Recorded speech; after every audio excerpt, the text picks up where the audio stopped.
Hello friends, स्वागत है आपका एक बार फिर से मेरे यूट्यूब चैनल पे। तो दोस्तों, आज हम लोग डिस्कस करने जा रहे हैं फ्रिक्शन के बारे में। तो फ्रिक्शन है क्या बेसिकली?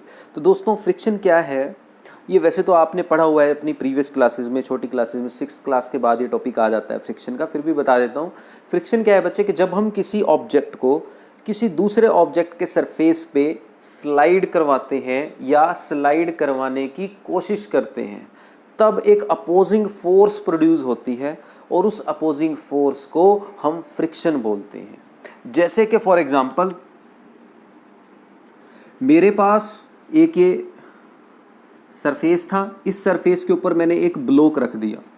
ये किसी ऑब्जेक्ट का सरफेस है, इसके ऊपर मैंने एक ब्लॉक रख दिया और फिर बच्चे मैंने इस ब्लॉक पे फोर्स अप्लाई की, मैंने इसको धक्का दिया, पुश अप्लाई किया इस पे। ठीक है, तो जैसे ही मैं इसको पुश करूंगा ब्लॉक को, तो आप देखोगे ब्लॉक को जैसे मैंने पुश किया तो क्या ब्लॉक हमेशा के लिए मूव करता रहेगा? मैंने एक बार धक्का लगा के उसको छोड़ दिया तो होगा क्या? आप खुद महसूस करके देखो, खुद करके देखो इस एक्सपेरिमेंट को। आप किसी ब्लॉक को धक्का दो, तो जब आप उसको धक्का दोगे तो क्या होगा? वो चलेगा चलेगा चलेगा, उसकी स्पीड धीरे धीरे कम होती जाएगी और कुछ दूर जाके वो रुक जाएगा। कुछ दूर जाके वो ब्लॉक रुक जाएगा। क्यों रुका? शुरू में उसकी स्पीड ज्यादा थी, धीरे धीरे स्पीड कम हुई कम हुई कम हुई कम हुई और लास्ट में जाके बच्चे वो रुक गया। तो ये क्यों रुका? ये इसलिए रुका क्योंकि जब आपने इसको आगे की तरफ पुश किया, इसको आगे की तरफ धकेला, तो इसमें अपोजिट डायरेक्शन में क्या जनरेट हुई? एक फ्रिक्शनल फोर्स जनरेट हुई, अपोजिंग फोर्स जनरेट हुई, जिसे हम फ्रिक्शन बोलते हैं। और उस अपोजिंग फोर्स, या आप कह सकते हो कि उस रिटार्डिंग फोर्स की वजह से ये रुका। ठीक है ना? ये जो ब्लॉक है मूव करता करता धीरे धीरे रुक गया, तो वो एक रिटार्डिंग फोर्स की वजह से रुका। और वो रिटार्डिंग फोर्स क्या कहलाती है? फ्रिक्शन।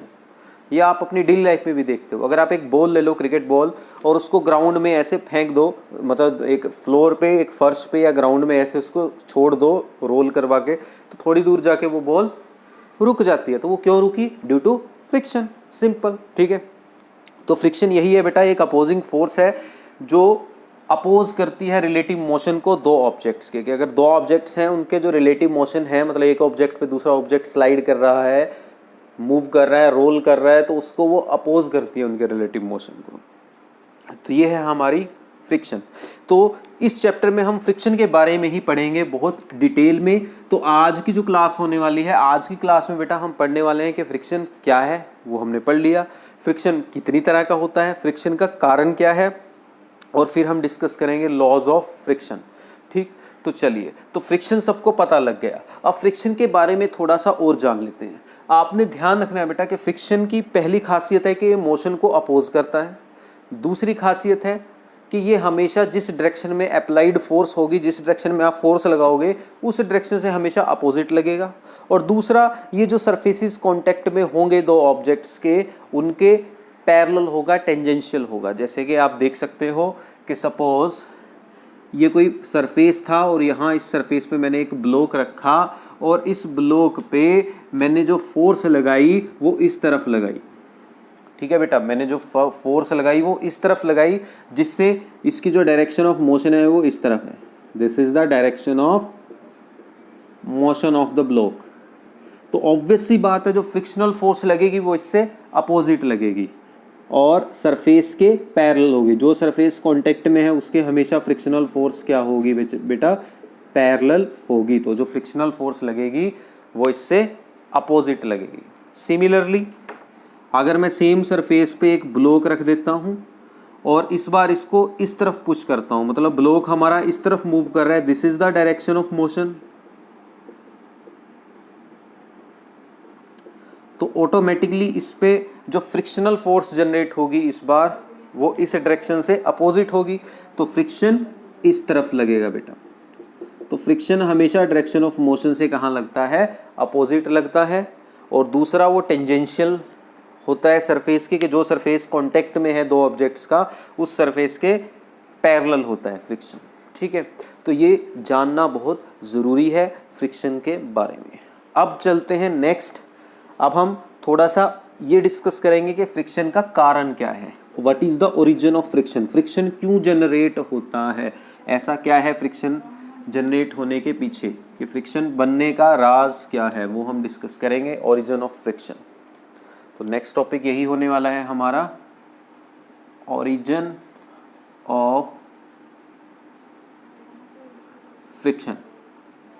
ठीक है बेटा, कि फ्रिक्शन का कारण क्या है, what is the origin of friction, what is the cause of friction, friction क्यों जनरेट होता है। तो बेटा सिंपल सा फंडा है फ्रिक्शन जनरेट होने का। होता क्या है बेटा कि जब हम दो ऑब्जेक्ट्स को एक दूसरे के नज़दीक लेके आते हैं, मतलब दो ऑब्जेक्ट्स को एक दूसरे के ऊपर रख देते हैं, कि जैसे मान लिया एक ब्लॉक ये है और इसके ऊपर मैंने दूसरा ब्लॉक ये रख दिया और इसको मैं स्लाइड करवाना चाहता हूँ। तो देखने में तो हमें ये प्लेन लग रहे हैं, लेकिन अगर मैं इनको एक हाई पावर वाले माइक्रोस्कोप के साथ देखूं, माइक्रोस्कोपिक लेवल पे इनको जूम करके देखूं, तो एक्चुअल में ये प्लेन नहीं है। ठीक है, कोई भी चीज़ एक्चुअल में प्लेन नहीं है, हमें दिखती है प्लेन है, लेकिन अगर हम उसको माइक्रोस्कोप में देखें तो उसमें कुछ इर्रेगुलरिटीज़ हमें देखने को मिलेगी। तो सेम इर्रेगुलरिटीज़ यहाँ भी देखने को मिलेंगी। मतलब कहने का ये है कि एक्चुअल में जो मेरा ब्लॉक होगा, अगर मैं उसको देखता हूँ ध्यान से, तो वो मुझे कुछ ऐसा नज़र आएगा, उसमें वो बिल्कुल प्लेन नहीं होगा, उसमें क्या होंगी, इस तरह की कुछ इर्रेगुलरिटीज़ होंगी। और इसके ऊपर मैंने दूसरा ऑब्जेक्ट रख दिया। ठीक है ना, दूसरा ऑब्जेक्ट जो रख दिया वो कुछ इस तरह से रख दिया। देखो, तो एक ब्लॉक के ऊपर बेटा मैंने जो है दूसरा ब्लॉक रख दिया। ठीक है, अब मैं ये ब्लॉक ए है मान लिया, ये ब्लॉक बी है। तो अब हम ये डिस्कस कर रहे हैं कि इसका कारण क्या है, what is the cause of this friction. तो देखो, तो होगा क्या बेटा कि जब हम दो सरफेसेस को एक दूसरे के नज़दीक लेके आते हैं, तो इनके सरफेसेस पे जो मॉलिक्यूल्स हैं वो एक दूसरे पे फोर्स लगाना शुरू कर देते हैं, कि जो इनका एक्चुअल एरिया ऑफ कांटेक्ट है, जहां जहां पे भी ये सरफेसेस आपस में कांटेक्ट में है, वहां पे मॉलिक्यूल्स एक दूसरे को अट्रैक्ट करना शुरू कर देते हैं। मतलब मॉलिक्यूलर लेवल पे जब दो सरफेस एक दूसरे के नज़दीक आते हैं बेटा, तो एक सरफेस के जो मॉलिक्यूल्स हैं वो दूसरे सरफेस के मॉलिक्यूल्स को एक दूसरे की तरफ अट्रैक्ट करते हैं। वहाँ पे फोर्सेस लगती हैं जिन्हें हम बोलते हैं कोहेसिव फोर्सेस ऑफ अट्रैक्शन। ठीक है, अलग अलग सरफेस के मॉलिक्यूल्स के बीच में फोर्सेस लगती हैं, और उन फोर्सेस की वजह से उनके बीच में एक बॉन्ड बन जाता है। क्या बन जाता है उनके बीच में? एक बॉन्ड। मतलब एक सरफेस का मॉलिक्यूल लिए, एक सरफेस का मॉलिक्यूल लिए, एक दूसरे को अट्रैक्ट कर रहे हैं, तो इनके बीच में एक बॉन्ड बन चुका है। क्या बन चुका है? बॉन्ड। मतलब एक जोड़ बन चुका है, एक दूसरे को पकड़ा हुआ है इन्होंने, जो मॉलिक्यूल्स हैं सरफेसेस के। अब अगर मैं चाहता हूं कि ब्लॉक बी ब्लॉक ए के ऊपर मूव करे, जो मेरा ब्लॉक ए है इस ब्लॉक ए के ऊपर मूव करे, तो मुझे क्या करना पड़ेगा कि जो मैं अपनी फोर्स लगाऊंगा उस फोर्स का कुछ पोर्शन इन फोर्सेस को ओवरकम करने में यूज हो जाएगा, और इन्हीं फोर्सेस की वजह से यहाँ पे क्या जनरेट होगा? फ्रिक्शन जनरेट होगा। तो जब मैं ब्लॉक बी को बेटा खींचूंगा यहाँ पे, तो मुझे ये मॉलिक्यूलर फोर्सेस जो लग रही हैं इन मॉलिक्यूल्स के बीच में, इनको ओवरकम करना पड़ेगा।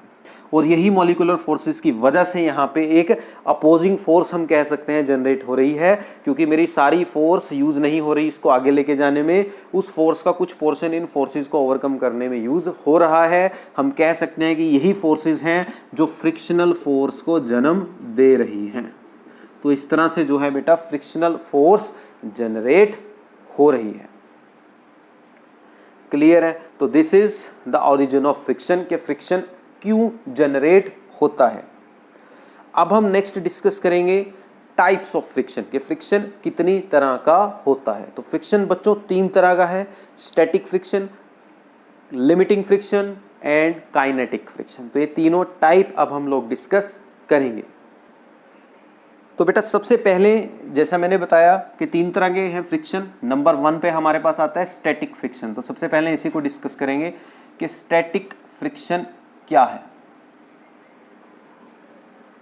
सो दोस्तों, सपोज ये एक सरफेस के ऊपर एक ब्लॉक रखा था, इस ब्लॉक पे मैंने थोड़ी सी फोर्स लगाई, थोड़ी सी इत्तू सी फोर्स लगाई है ना। कैसी फोर्स लगाई? इत्तू सी फोर्स लगाई, स्मॉल फोर्स लगाई। तो जब मैं इस पे इत्तू सी फोर्स लगाऊंगा, थोड़ी सी फोर्स लगाऊंगा, तो ये ब्लॉक मूव नहीं करेगा। अब ब्लॉक मूव क्यों नहीं किया वो मैं आपको समझाता हूं। होता क्या है बच्चे कि सपोज मैंने एक सरफेस पे एक ब्लॉक रख दिया, और इस ब्लॉक पे मैं थोड़ी सी फोर्स लगाता हूं, इस तरफ मैं इस पे थोड़ी सी फोर्स लगाता हूं, तो ये मूव नहीं कर पाता। क्यों नहीं मूव कर पाता? क्योंकि जब मैं इस पे थोड़ी सी फोर्स जब मैं लगा रहा हूं, तो इसमें एक अपोजिंग फोर्स भी जनरेट हो रही है, एक रिटार्डिंग फोर्स जनरेट हो रही है, जिसे हम बोलेंगे स्टैटिक फ्रिक्शन। तो स्टैटिक फ्रिक्शन बेसिकली क्या है, वो फोर्स ऑफ फ्रिक्शन जो कब प्रोड्यूस होती है, जब कोई ऑब्जेक्ट स्लाइड नहीं कर रहा होता। तो इसकी अगर मैं डेफिनेशन लिखूं तो स्टैटिक फ्रिक्शन की डेफिनेशन बेटा क्या बनती है कि the force of friction, the force of friction when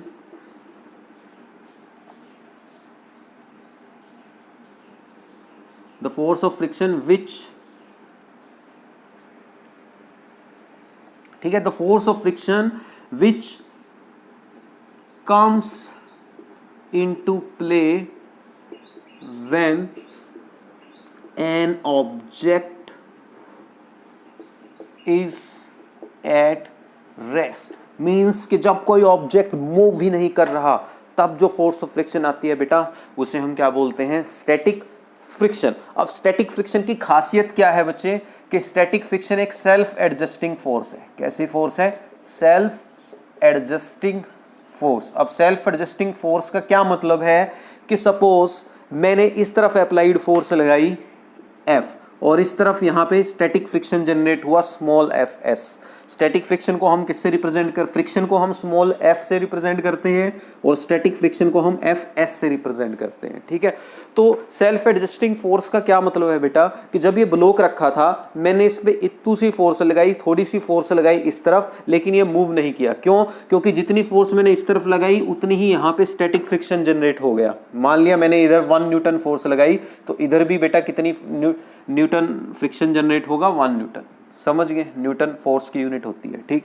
अब अगर मैं अपनी इस फोर्स को बढ़ा दूं, जो मैंने अप्लाइड फोर्स लगाई थी अब मैंने थोड़ी सी ज्यादा कर दी, मैंने 1 न्यूटन से कर दी 1.2 न्यूटन, तो ऑटोमेटिकली बेटा जो स्टैटिक फ्रिक्शन होगा वो इस ऑब्जेक्ट को मूव करने से क्योंकि रोक रहा है, तो वो कैसे रोक सकता है, अगर वो अप्लाइड फोर्स के इक्वल हो जाए तो स्टैटिक फ्रिक्शन की वैल्यू भी बढ़ जाएगी।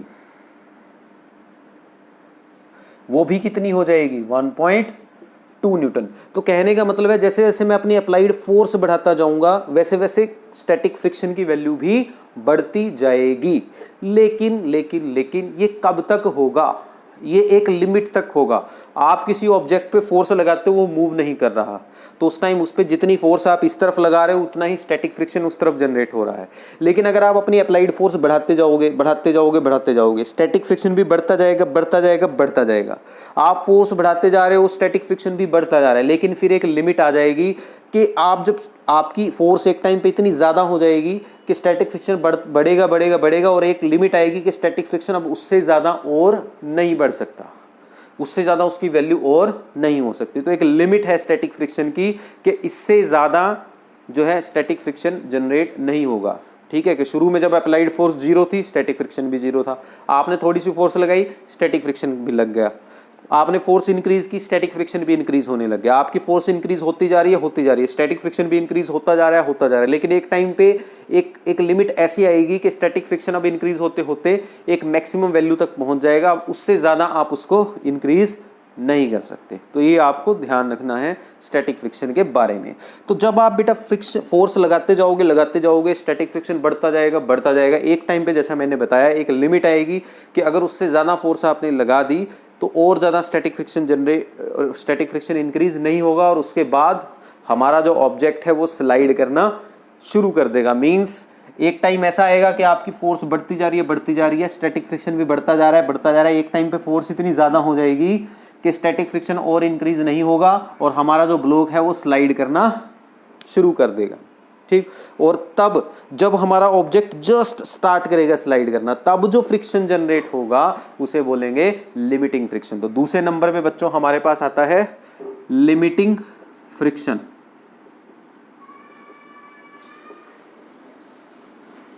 तो लिमिटिंग फ्रिक्शन की डेफिनेशन क्या बनती है कि the force of friction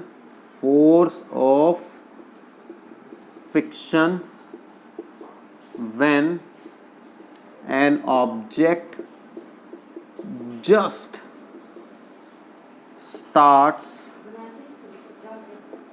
to slide on the surface of another object, ठीक है बेटा। कि मतलब वो फोर्स ऑफ फ्रिक्शन जो कब आती है, जब एक ऑब्जेक्ट जस्ट स्टार्ट करता है स्लाइड करना। कहने का मतलब ये हुआ बच्चे कि जैसे ये मेरा जो ब्लॉक था, जब मैं इस पर फोर्स बढ़ाता जाऊंगा, एक टाइम पे स्टैटिक फ्रिक्शन की वैल्यू भी बढ़ती जाएगी, लेकिन एक टाइम पे स्टैटिक फ्रिक्शन की वैल्यू हो जाएगी मैक्सिमम, मतलब उससे ज़्यादा मैं उसको नहीं इंक्रीज कर सकता।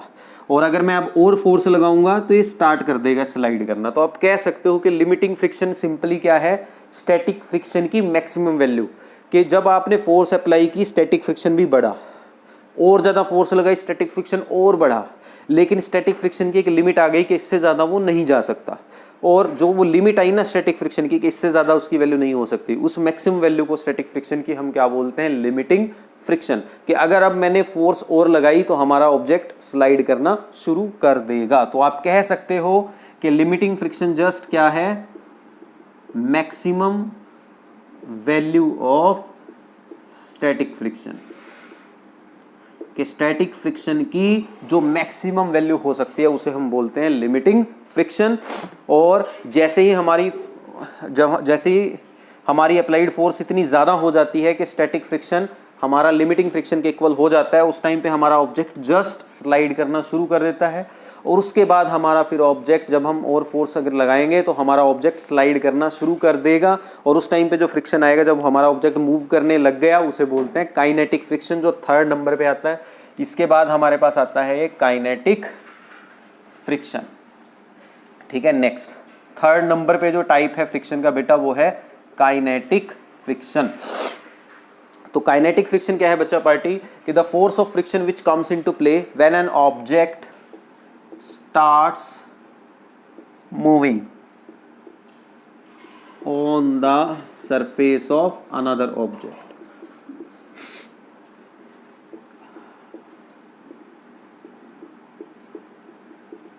तो बेटा काइनेटिक फ्रिक्शन क्या है, वो फोर्स ऑफ फ्रिक्शन जो कब आती है, जब एक ऑब्जेक्ट मूव करना शुरू कर देता है। कि शुरू में वो मूव नहीं कर रहा था, तब जो फ्रिक्शन आ रहा था वो स्टैटिक फ्रिक्शन था।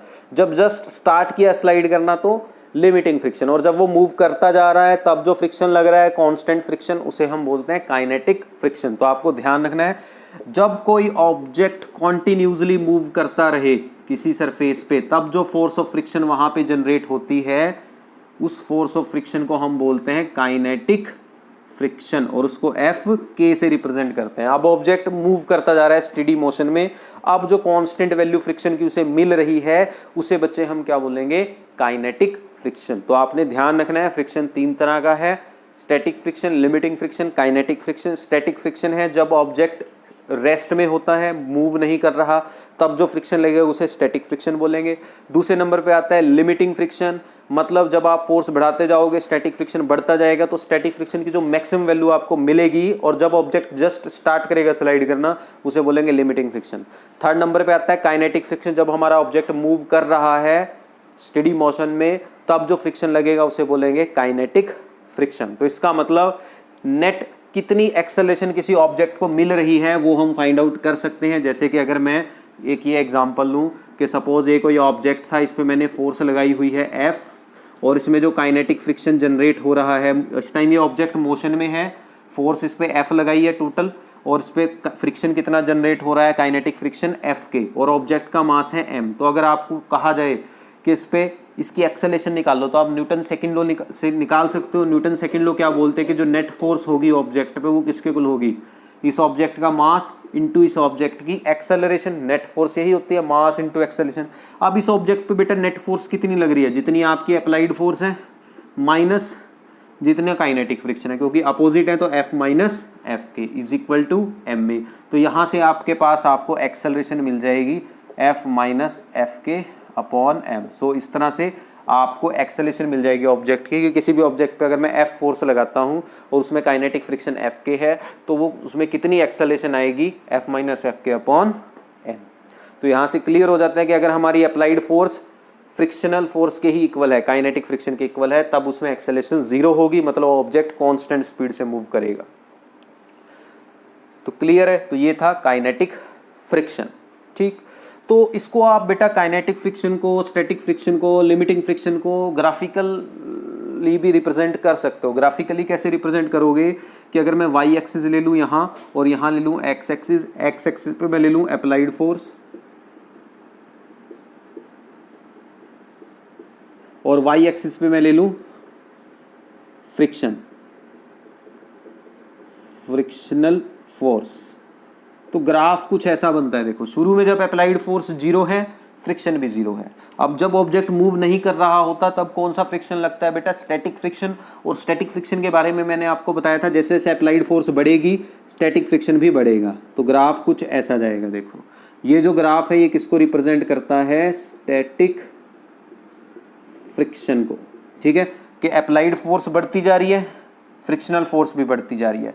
एक अप्लाइड फोर्स ऐसी आएगी एक टाइम पे कि आपकी काइनेटिक फ्रिक्शनल फोर्स मैक्सिमम हो चुकी होगी और उस मैक्सिमम फ्रिक्शनल फोर्स को हम बोलेंगे लिमिटिंग फ्रिक्शन। क्या बोलेंगे? Limiting friction. ये जो मैक्सिमम फोर्स आपको मिल रही है फ्रिक्शनल फोर्स, इसे क्या बोला जाता है बेटा? Limiting friction. तो ये जो मैक्सिमम फोर्स है this is called limiting friction. और इसके बाद ऑब्जेक्ट स्लाइड करना शुरू कर देता है, तो जैसे ही ऑब्जेक्ट मूव करने लग जाता है तो लिमिटिंग फ्रिक्शन से थोड़ी सी फ्रिक्शन की वैल्यू कम हो जाती है और फिर थ्रू आउट मोशन, उसके पूरे मोशन में फ्रिक्शन क्या रहता है? फिर कांस्टेंट। और उस कांस्टेंट वैल्यू को फ्रिक्शन की हम बोलते हैं काइनेटिक फ्रिक्शन। क्या बोलते हैं उसको बेटा? Kinetic friction. तो थ्रू आउट द मोशन, अब आप फोर्स कितनी मर्जी बढ़ा लो, फ्रिक्शन काइनेटिक फ्रिक्शन से ज्यादा नहीं होने वाला। अब क्या होगा? आप फोर्स जितनी ज्यादा बढ़ाओगे, एक्स्ट्रा फोर्स किस में यूज होगी? ऑब्जेक्ट को एक्सेलरेट करवाने में। ठीक है ना? तो क्लियर है? तो इस तरह से आप ग्राफिकली भी बेटा फ्रिक्शन को रिप्रेजेंट कर सकते हो। शुरू में फोर्स बढ़ाओगे, फ्रिक्शन भी बढ़ेगा, वो हमारा स्टैटिक फ्रिक्शन होगा और उस फ्रिक्शन की जो मैक्सिमम वैल्यू होगी वो हमारी लिमिटिंग फ्रिक्शन होगी। उसके बाद through out the motion friction constant रहने वाला है। जब ऑब्जेक्ट मूव करने लग गया तो उसे बोलते हैं काइनेटिक फ्रिक्शन। तो ये था आज का लेक्चर। आई होप आप सबको पसंद आया होगा। तो अगर आप चैनल पे हो नए तो वीडियो को लाइक ज़रूर करें, चैनल को सब्सक्राइब ज़रूर करें। कैसी लगी ये वीडियो कमेंट बॉक्स में ज़रूर लिखें। इसके बाद नेक्स्ट वीडियो में हम डिस्कस करेंगे लॉज ऑफ फ्रिक्शन के, लॉज ऑफ काइनेटिक फ्रिक्शन और लॉज ऑफ लिमिटिंग फ्रिक्शन। ये हम लोग डिस्कस करेंगे नेक्स्ट वीडियो में। तो आज की क्लास में इतना ही। तो आज हमने पढ़ा फ्रिक्शन क्या है, फ्रिक्शन का कारण क्या है, फ्रिक्शन कितने टाइप का है। तो धन्यवाद, मिलते हैं नेक्स्ट क्लास में।